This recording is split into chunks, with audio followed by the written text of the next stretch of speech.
Welcome to the GAMERamble video review for A Bird Story, narrated by me, Darkcloud. As always, the full text version of this review can be found on the GAMERamble website linked below. Also, please keep in mind that this review was originally published in 2014. The TLDR is that while it's set in the same universe as To the Moon, A Bird Story is a standalone narrative with its own beginning and end. It's a very short experience with minimal interaction and no dialogue, but the beautiful music and thought-provoking scenes make it worthwhile. It's definitely not going to be everyone's cup of tea though, so don't expect it to be a To the Moon sequel. Gameplay receives a 6 out of 10. The game is short and linear, with very little interaction. Graphics receives a 7 out of 10. The visuals follow the same 16-bit style as To the Moon. Sound receives a 9 out of 10. The game features no voice acting, but the soundtrack is beautiful. The overall score for A Bird Story is 7.3 out of 10. Now for the full review. To the Moon was always going to be a tough game to follow, but while A Bird Story is set in the same universe, it's not a sequel. Instead, Freebird Games describe it as a 1-hour interactive animation that simply tells the story of a boy and an injured bird. The entire game is told without any dialogue, but there's never any doubt about what is happening.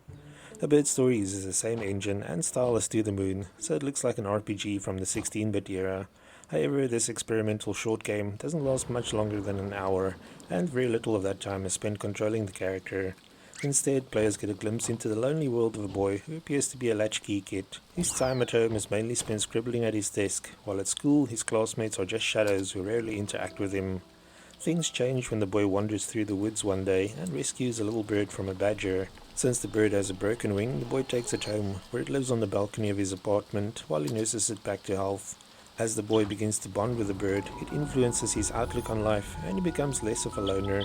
Unfortunately, the bird is still a wild animal, and not everyone is pleased to see it being kept as a pet.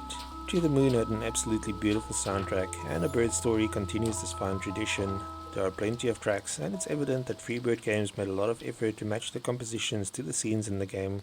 Visually, A Bird Story uses the same low-resolution pixel art as To the Moon. The story mainly shifts from the empty apartment where the boy lives and the school, with a short walk through a forest to travel between the two.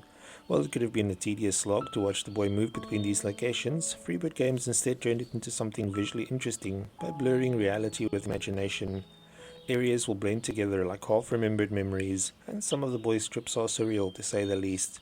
Overall, the visuals are decent enough, but apart from a few lovely panoramas, the graphics won't win over anyone who's not already a fan of the art style. Since the game doesn't have any dialogue, the music works extra hard to convey the message of each scene. The game is quite serious for the most part, but there are a few humorous moments, such as a Benny Hill style chase sequence, complete with matching music. On the few occasions that the game hands over control to players, they can move the boy in 4 directions and press a button to interact with things. These interactions are often just simple things like jumping into puddles or tearing bread into pieces to feed the bird. Because A Bird Story is such a linear experience, players are given little room to explore though. There's no doubt that A Bird Story is a very polarizing experience, and some players will enjoy the game, while others will find it pointless. The game still has a few emotional moments, but players expecting anything with the scope or scale of To the Moon will be disappointed. As short as it is, there were still a few scenes that dragged on too much, and others that felt a bit out of place. Nevertheless, it's great to see developers take risks and release titles that try something new or unique. Thanks for joining me for this A Bird Story PC review. Remember to like, subscribe and share. Until next time.